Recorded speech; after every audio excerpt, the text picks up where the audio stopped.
Salut les aventurières et les aventuriers. Je fais cette vidéo rapidement. C'était pas la vidéo que j'avais prévu de faire aujourd'hui. J'en ferai une autre un peu plus tard dans l'après-midi pour vous parler de notre lancement du premier club pour les entrepreneurs débutantes. Mais là, il vient de se passer deux trucs coup sur coup qui font que j'ai très envie de faire cette vidéo. J'ai deux personnes qui avaient envie d'un coaching qui ont lancé un processus de une pour être coachée par moi, une pour être coachée par l'équipe, et qui du coup m'envoie des mails pour me dire en fait je vais pas pouvoir faire ce coaching parce que je vais devoir investir plus que prévu sur mon site web, donc du coup j'ai plus l'argent pour faire cet investissement comme je voulais. Je préfère mettre la priorité là-dessus et l'autre pour me dire voilà, je me reconnais pas dans certains des termes qui sont utilisés dans le coaching et du coup j'ai envie d'annuler. Alors mon premier réflexe c'était de regarder à l'intérieur qu'est-ce qui se passe, me dire ok, ces derniers temps comme je suis très focus sur l'équipe, je mets du temps à répondre à mes messages, je suis moins disponible. Donc est-ce que de mon côté, il y a quelque chose à regarder dans mon professionnalisme, mon niveau de disponibilité, etc. Mais avant de me saisir de ce petit fouet pour me l'abattre sur les épaules, je regarde quand même ce qui se passe dans l'énergie des messages que je reçois. Et dans les deux cas, en fait, je ressens une peur inconsciente de changer en fait de façon de fonctionner, de vraiment se confronter à ce qu'on veut et d'investir sur soi pour quelque chose de différent. C'est-à-dire que effectivement, moi, je vois bien que j'ai passé des caps et des caps ces dernières années, enfin cette dernière année et demie en termes d'affirmation, en termes de ce avec quoi je négocie ou pas, et que je négocie pas, et je négocie certainement pas avec l'envie de mes clientes de se maintenir dans de l'impuissance apprise, dans du bullshit de je suis pas capable de faire ça, ou ah mais non mais ça fait peur, ça va être trop radical, ou non mais j'ai un plafond de verre mais en fait j'ai rien fait pour le dépasser. C'est non en fait. Moi, je suis pas du tout la genre de coach qu'on va payer, et mon équipe c'est pareil, pour te maintenir dans ce niveau d'interprétation et de conneries sur la vie et sur ce qui se passe vraiment. C'est-à-dire mettre toute l'énergie là où on n'a pas de pouvoir ou très très peu de pouvoir. Donc effectivement, c'est tentant d'investir dans des formations, dans des méthodes, dans des endroits où la transformation va être minime en fait. Donc on va être sur un petit niveau de transformation, on va pas être très très confronté. Moi je l'ai fait pendant plusieurs années, donc je sais très bien, je connais bien cette tentation. On n'est pas très confronté, on se donne l'impression d'avancer, ça peut même ressembler vachement à quelque chose qui avance sur plein de domaines, et au fond de soi, on sait très bien que on n'est toujours pas là où on veut, ou on met pas en place des actions, il n'y a pas quelque chose qui s'installe dans le temps. En fait, on est beaucoup, beaucoup plus terrorisé par sa propre puissance que par la possibilité d'échouer. Échouer, c'est pratique. Quand on échoue, quand on se met en état d'épuisement, quand on doit gérer des va-et-vient émotionnels de dingue, en fait, on a quelque chose à gérer, donc on a quelque chose à faire. C'est de la fausse intensité. Je dis pas que c'est plaisant à vivre, je dis que c'est pratique. C'est pratique parce que tant que tu restes là-dedans, tu restes dans une espèce de dualité, de va-et-vient qui te protège en fait de la simplicité du brut de la réalité et de tout ce que tu peux faire et de ton vrai pouvoir créateur. Donc forcément un coach, une équipe de coach qui renvoie ça euh, en permanence, à la fois ça donne envie et à la fois ça fait un pas en arrière. Et donc c'est complètement je suis étonnée parce que c'est la première fois que ça m'arrive. J'avais déjà entendu plusieurs fois Nico, mon coach, dire il y a des gens qui vont me sortir mais absolument toutes les excuses pour ne pas travailler avec moi, qui en fait sont juste de l'ego et de la protection de ce qui est vivant chez eux. Mais moi je vais pas négocier avec ça en fait. Je suis pas là pour les convaincre. Euh, et je me disais ah bon, ok, d'accord. Et en fait maintenant que ça m'arrive, je me rends compte que effectivement, c'est terrifiant. Moi, la première fois que j'ai commencé ce processus de coaching de cette façon-là, qui ressemble à ce que j'ai vu, mais absolument nulle part ailleurs, mais c'est hyper confrontant.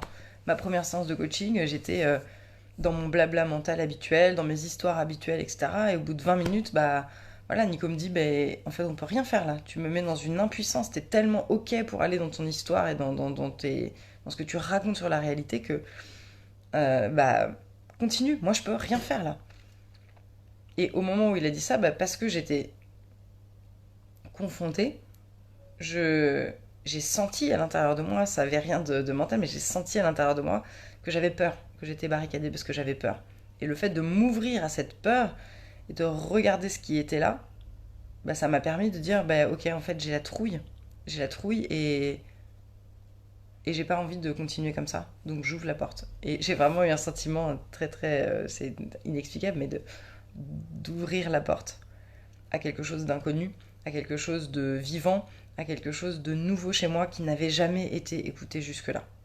Je suis même, je suis même touchée en parlant de ça parce que à chaque fois que je raconte cette histoire, je revis cette scène et je comprends des nouvelles couches et je vois qu'à ce moment-là, j'ai ouvert la porte dans ma vie à quelque chose à laquelle j'avais jamais accordé d'attention, auquel j'avais jamais ouvert la porte. Et effectivement, bah, ça change radicalement beaucoup de choses. Ça change radicalement la relation avec la réalité, ça change radicalement le niveau de simplicité avec lequel j'avance, ça change radicalement ça baisse radicalement le niveau d'histoire et d'interprétation et de blabla, ça change radicalement mon niveau de tolérance sur le bordel et les perturbations, les trucs autogénérés par rapport à ce que je veux vraiment. Ça change radicalement mon rapport à ce que je veux vraiment, la simplicité d'accéder à ce que je veux, la simplicité d'accéder à mon choix, à mes décisions et au fait de pouvoir décider en permanence. Et donc oui, c'est très transformateur. Euh, mais tant qu'on n'y est pas, ça fout les jetons.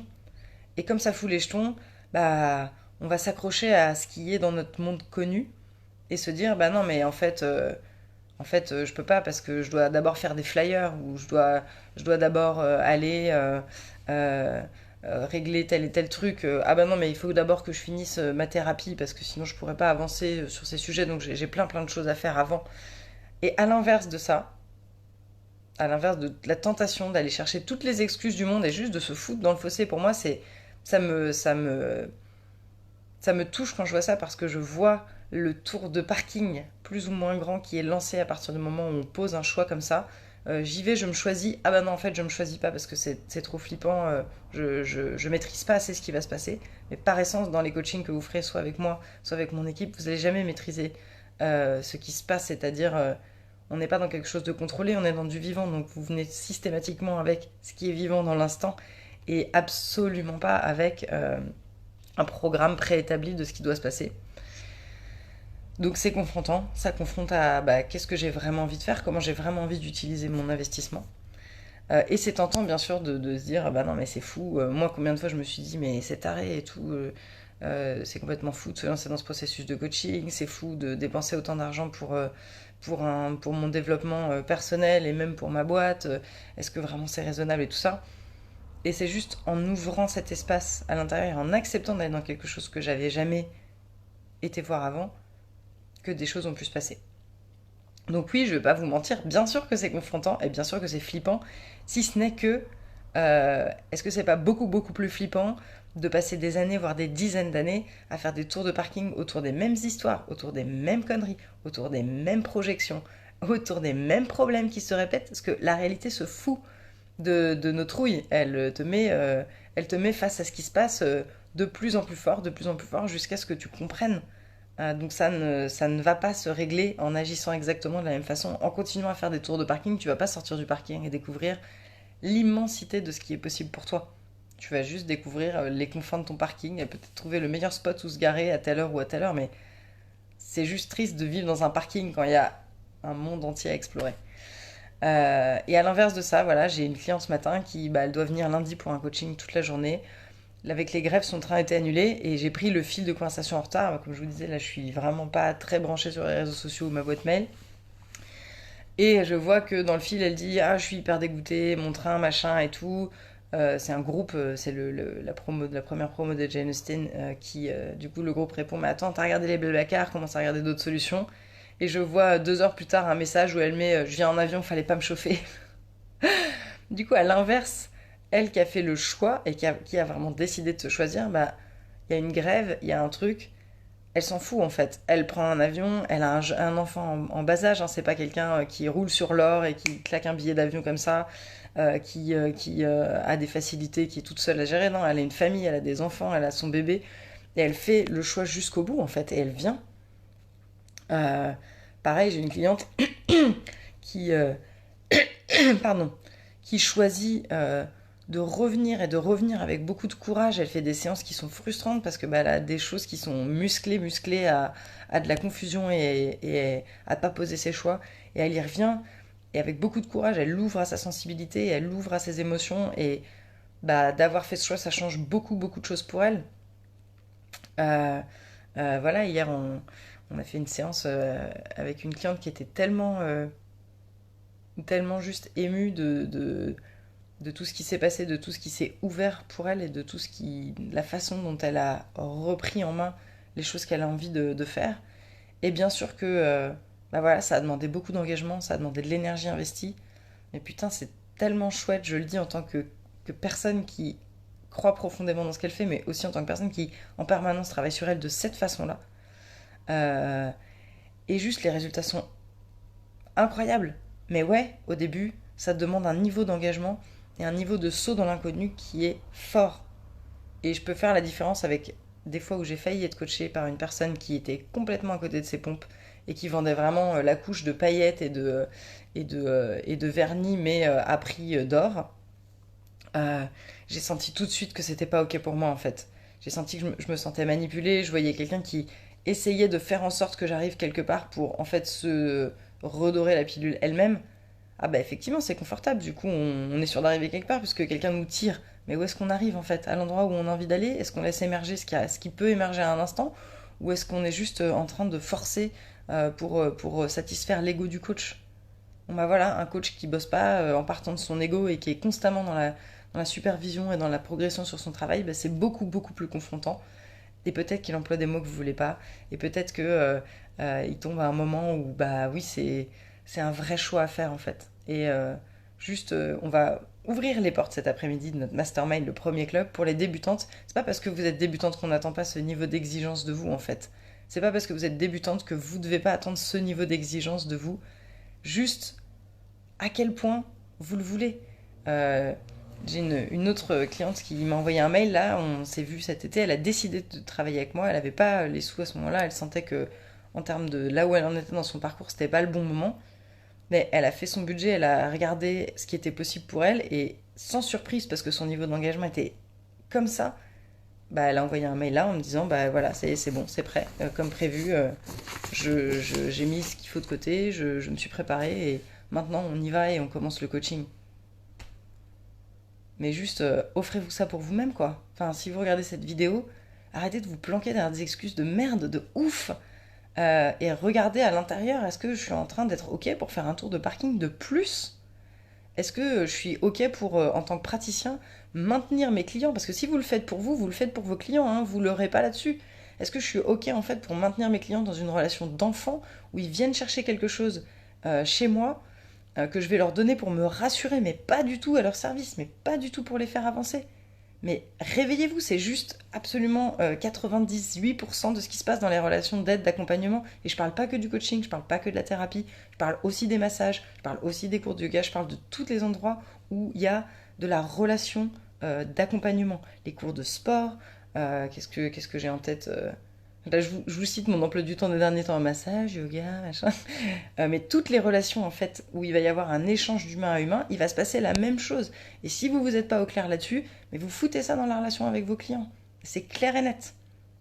Donc, est-ce que déjà, vous êtes vraiment OK pour être à ce point pas engagé envers vous-même? Et ensuite, est-ce que vous êtes OK pour continuer à faire des tours de parking et pour embarquer dans le minibus tous les gens avec qui vous bossez? OK. Vous avez peut-être besoin de faire ça pendant un temps, on a besoin de faire ça plus ou moins longtemps, mais juste, moi je ne vais pas laisser mes clients ou mes clients potentiels se noyer dans ces petits délires et dans cette vision du monde qui leur sert pas. Je suis pas un billet prêt, un client prêt, absolument vouloir qu'on travaille avec moi au prix de négocier sur ça. C'est non. C'est juste non. Et du coup, je suis bah voilà, je suis contente d'arriver à cet endroit où je me dis, ah ça y est, ça fait peur aux gens de travailler avec moi maintenant. Ok, cool, cool. On est au bon endroit. Mais par contre, si ça vous fait peur, bah réveillez-vous en fait. Pourquoi vous avez peur? Vous avez peur de quoi? De vous rencontrer de l'autre côté? Vous avez peur de ne pas pouvoir vous affirmer et de ne pas être capable de demander ce que vous voulez. Donc vous allez travailler avec quelqu'un qui va vous manipuler en vous donnant l'impression que tout est fait pour vous, alors qu'en fait, juste, c'est quelqu'un qui vous confronte pas du tout pour maintenir le bon statu quo, le bon caca. Hein, si vous pensez au... C'est bientôt Noël, fête de famille. Quand on voit les relations de famille et les relations avec les proches où tout est fait pour maintenir un statu quo, il n'y a pas de vérité dans la relation, bah, on voit ce que ça donne. Moi, j'ai pas envie de reproduire ça ailleurs, donc juste... voilà quoi. Statu quo ou on avance et on se choisit. C'est juste les deux possibilités. Soit je choisis le statu quo, soit je me choisis, mais je peux pas choisir les deux en même temps. Si je choisis le statu quo, bah c'est parti pour le parking, les gars. Hein. J'espère qu'il est beau votre parking, parce que putain... Alors Marion, tu dis l'engagement, c'est complètement mon sujet dans ma relation client en ce moment, c'est top que tu traites ça. Bah parfait, merci. Je suis curieuse d'en savoir plus, n'hésite pas à mettre un commentaire pour expliquer ce sur quoi tu pourras avoir besoin de précision. Théo, en t'écoutant, je sens des engrenages qui remuent à l'intérieur, merci. Je fais pas encore tout ce qu'il faut, j'en ai conscience, mais mon expérience m'a appris ça. Si ça fait peur, c'est que c'est par là que je dois aller. Et chaque fois que j'ai porté mes baloches et que j'y suis allée, bah j'ai pas regretté. J'en suis encore que partiellement fière, mais ça porte ses fruits. Yes, bah merci Théo pour ton témoignage. Moi je veux pas systématiquement là où ça me fait peur parce que y a pas de règle absolue dans ça. Avant je me disais ça genre oui si ça me fait peur il faut que j'y aille. Et des fois ça me fait peur, ça me saoule en fait. J'ai juste pas envie de le faire. Donc je vais pas me forcer à faire un truc parce que ça me fait chier, juste parce que ça me fait peur donc c'est une bonne idée. Mais effectivement dans le fait de bosser sur soi, bah oui ça fait peur mais encore une fois euh, l'amour, ça fait beaucoup, beaucoup, beaucoup plus peur qu'absolument tout le reste. Et s'ouvrir à l'immensité juste de l'amour qui est en vous, de la puissance qui est en vous, là, ça fait flipper de ouf. Donc c'est ok que ça fasse flipper de ouf. C'est complètement ok. C'est ok d'avancer avec ça. C'est ok d'avancer en disant bah j'ai super peur mais j'y vais. Par contre, moi, c'est pas ok pour moi de maintenir le mystère et de faire planer un doute sur le fait que c'est du bricolage, de pas vouloir avancer dans cette direction avec d'autres excuses que ça. C'est des excuses. On est ok pour acheter ces histoires ou pas, mais en tout cas, c'est des excuses. Donc voilà ce petit point. Je suis en énergie recadrage, a priori, en ce moment. Je vous souhaite une super bonne journée. Je reviens dans quelques heures. Je vais m'acheter mon cadeau d'anniversaire. Et je reviens dans quelques heures pour vous mettre en lien la page de vente et l'inscription pour le club, le premier club qui sera co-animé par Rosina et Claire à partir de janvier jusqu'à fin avril, qui va être une grosse tuerie sa mère. Elles ont écrit la page de vente et je me suis faufilée dedans pour écrire mes propres réflexions, genre ah et moi je trouve que ça c'est vachement bien. Ah ça c'est ce que j'aurais voulu avoir quand je me suis lancée. Parce que juste je suis ultra fan de leur taf et je suis ultra fan de ce qu'elles ont proposé de créer pour les aventurières. Je suis bluffée par le niveau de générosité d'engagement justement de cette équipe. Et juste, c'est cadeau quoi. Les 10 personnes qui vont être sélectionnées pour être dedans, juste cadeau. Cadeau de ouf. Des bons débuts d'après-midi, à tout à l'heure.